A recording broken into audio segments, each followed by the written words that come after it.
प्रेम से बोले शंकर भगवान की जय, माँ पार्वती मैया की जय। हर हर महादेव, दया करी है गुरुदेव, कृपा करी है गुरुदेव। सुनी भाई बहन एगो चर्चा शिव गुरु के कितना शिष्या बहन के दिक्कत भइल बा। एगो शिष्या बहन रहस, शिष्या बहन के एगो बेटा रहे आ उनकर पति नहीं रहे।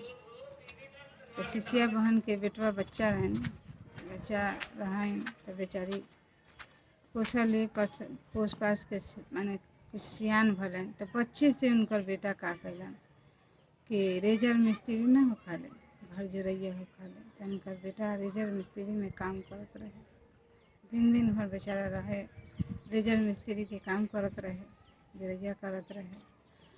आ मतारी अकेला रहस। तो मतारी सोचली का, शिष्या बहन सोचली का कि हम अकेला दिन भर रहिला कि लब हम बेटवा के शादी करन तो सास पतो एक ठैया रह, बेटवा दिन भर रहबे न कर तो अकेला रहिला तो हमर पतो आ जाता हमरा जोरे रहेला हो जाई। तो बेटवा के शादी नधली, शादी कैली बेटा के। सास पतो खूब सुंदर माने खूब प्रेम रहे, सास पतो में खूब प्रेम रहे। सासु मानत रही बात, पतोहू मानत रही बात। सास पतो दोनों में, शिष्या बहन में, उनकर पतोह में बहुत प्रेम रहे। तो एक दिन के बात बका कि कहली का शिष्या बहन के पतो कि अम्मा जी, शिष्या बहन से, ये अम्मा जी हमरा घर बहारे ला एगो झाड़ू नहीं खे कि जाई ने झाड़ू काट के ले आई खजूर के कि बहारे ला हो जाए। तो कहली शिष्या बहन की ठीक बा, हम जाई तनी झाड़ू काट के लिए दिक्कत बा बाहर ला तो जाते झाड़ू काट के लिए अली। झाड़ू काट के लिए अली या झाड़ू माने काट के बनावत रही। तले उनकर पतो आइली, शिष्या बहन के पतो आइली। तो कह तरीका कि अम्मा जी ये मन करता न कि यही झरुआ से न के झाड़ू झाड़ू मारते। आता आहा शिष्या बहन कहतरी आहा मने ना बा, मारा का हो गल,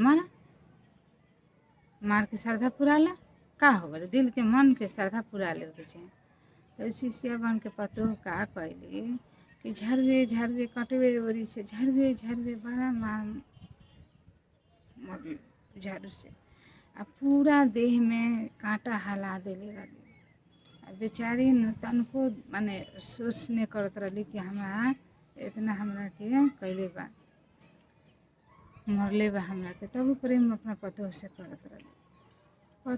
बेटा अलन काम पर से रात के, तो कहत का कि ये माई ये देहिया में ये तोरा दाग काथी के हो, मार खानी कांटा में एथी लेखन हो गइल हवा, कहीं गिर गइल हुआ का कि छिला उला गइल हवा। तो नहीं बेटा, हाँ गिर गई है बेटा, छिला गइल,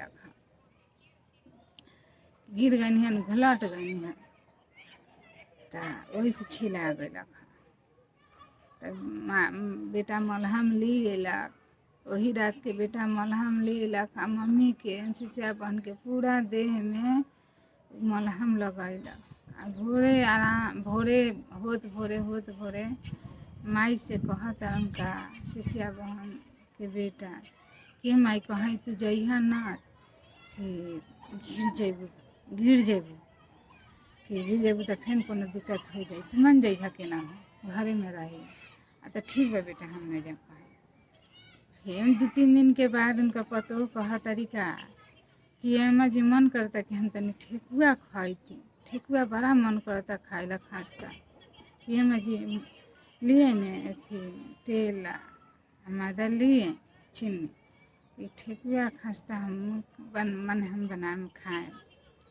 तो सास शिष्या बहन कहा तरीका उनकर सास कि ठीक बा मन बता लिया बताने। तो ली अली सुन खस्ता के सनली, ठेकुआ सनली, तेल बुझली।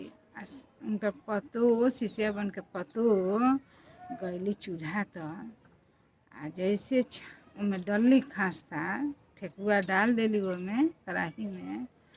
त कह तारी छनौटवा से उठा के तेलावा कह तारी का कि ए अम्मा जी हम मन करता नु कि रउआ देहिया पर तेलवा सारा उछ दी आ त आहा मने ना बा दिल के मन के श्रद्धा पूरा ला का हो गइल दिल के मन के श्रद्धा पूरा ला का हो गइल कि फेंक द का हो जते त का कैला कि भर कड़ाही के तेल का कैला का कि कलछुले छनौटे छनौटे छनौटे उनका देहिया पर झूल देला। अब तक बेचारी छटपटाई तरी खूब छटपटाई तरी लहर से एकदम बेचैन में बारी आउच वो कुछ नहीं करत उनका पतो कुछ नहीं के बुझात उनका कि हम सास में छटपटाई दा कि का होता।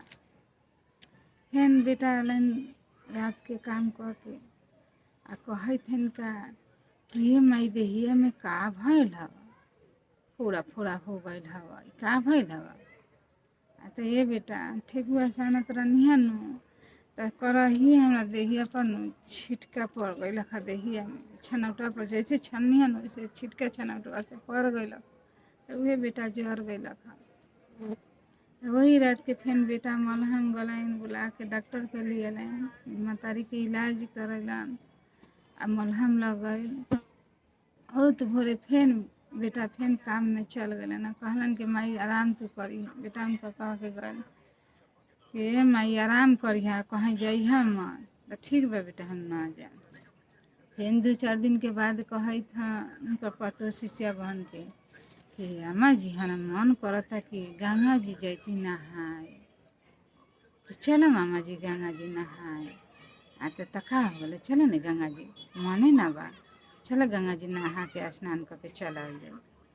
तो का कैले वही दर्द में बेचारी गईली गंगा जी नहाए गंगा जी गईली तो पतो कह तारी अम्मा जी से कि अम्मा जी हम का कहम गंगा जी में जाके काथी मांगल जाले तो कहिए न कि ए बहू गंगा जी में नहाइए डुबकी मरी है कहे कि हम जे कहनी से हम पाए दूसर कैलक से दूसर पाए आ तो गईली गंगा जी नहाए ये में जी रौरा का कह तो हम ये बतवा कह दोनों सास पतो डूबी मरलक लो आ बेटो गैलन बेटो गरलन नहाए तो बेटा पतो आ सास तीनों आदमी डूबी मरलक लो आ इहे बतवा कहल सासू कहली इहे बतवा पतोहो कहली इहे बतवा आ बेटो उनकर बतवा इहे कहलन कि जे हम कहनी से हम पाए जे दोसर कैलक से दोसर पाई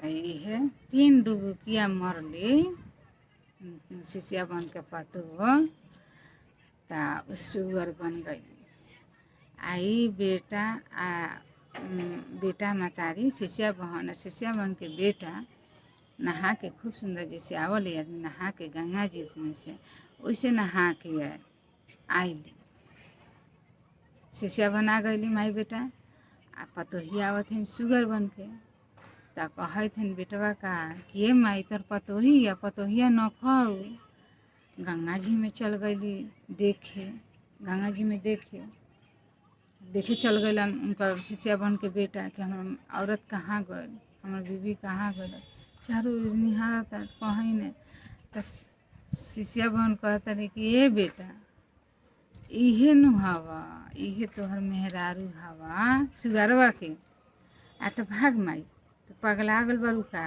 ये हमर मेहरारू बा ये सुगर है आ तो ये बउआ इहे हवा तोहर मेहरारू हमरा के झाड़ू झाड़ू मरला बा तेल बुझ के फेंकला बा देह पर जरला बा आ कि हमरा के बड़ा दुख देत रहल बा बउआ हम तोरा से ने कहत रहनी है बउआ ई कहलवा हमरा से कि माँ जी हम काथी कहम डूबी मारम तो हम कहनी है कि बउआ कहिया न कि कहिया कि ए बउआ ए कन्या कहिया न कि हम कनी से हम पानी दोसर कैलक से दोसर पाई तो उहे नु जे कैले बारी से उहे पा के निकलल बारी सुगर बन के कि तोहरे मेहरारू बारी तब का कैली का कि सुगरवा के का कैली कि बांध देली गर्दन में लपेट देली रसरी आ बांध के रसरी का आँचरा के अचरा फाड़ के या का कहली के बांध के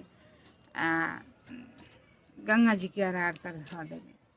तो कहतरन बेटा कि हे माई ओ शिव गुरु से कह, तू तो शिव के भक्त बारू, शिव गुरु से कह कि इनकर चूल्हा मनुष्य हो जा,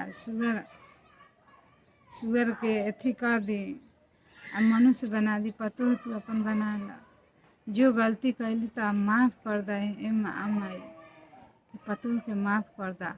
आ बेटा उनकर गोर पर, मतारी के गोर पर, शिष्या बहन के गोर पर उनकर बेटा गिर गए कि माई अब माफ़ कर दा। आ शिव गुरु से कहा कि इनका मनुष्य हो जाए, सुअर हट जाए। तो का कैली का कि शिव गुरु से कहली कि प्रेम से बोले शंकर भगवान की जय, माँ पार्वती मैया की जय, हे महादेव, हे शिव गुरु, हमर पतोह जे गलती कैली से माफ़ कर दे।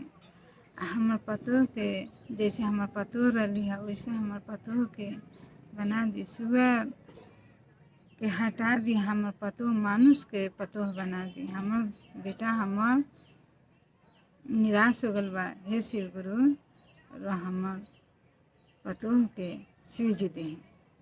इतने शिव गुरु से कहली शिष्या बहन, शिव गुरु आके साक्षात उनका के सुअर हटा दिलन आ मनुष्य बना दिलन आ उनकर पतोह बन गए। तीनों आदमी, दोनों आदमी अपना सास के गोर पर, शिष्या बहन के गोर पर पतोह गिरली, बेटा गिरलन कि माई अब माफ़ कर दा। सास पतोह कहली कि सासू माँ हमर माफ़ कर दी, अब गलती, अब हम ऐसा गलती ना करब। शिव गुरु हम गलती के हम भोग लेनी, शिव गुरु दे दिलन गलती के सजाए हमके। हम माता पिता के अब हम ऐसा माता के ना करम, सास के ऐसा गलती अब हम ना करम। तब का कैली कि तीनों शिष्या बहन के बेटा, शिष्या बहन के पतोह लोग घरे गए लोग। तब बहुत प्रेम से माई बेटा बेटी लिखन सास पतोह रहे लोग रखे लगलक लोग, पहले जैसे रहत रहे लोग वैसे रहे लगलक लोग, मानदान करे लगली अपना सास के, शिष्या बहन के पूरा अच्छा से मानदान करे लगली, भगवान लेखन पूजे लगली। प्रेम से बोले शंकर भगवान की जय, माँ पार्वती मैया की जय, हर हर महादेव।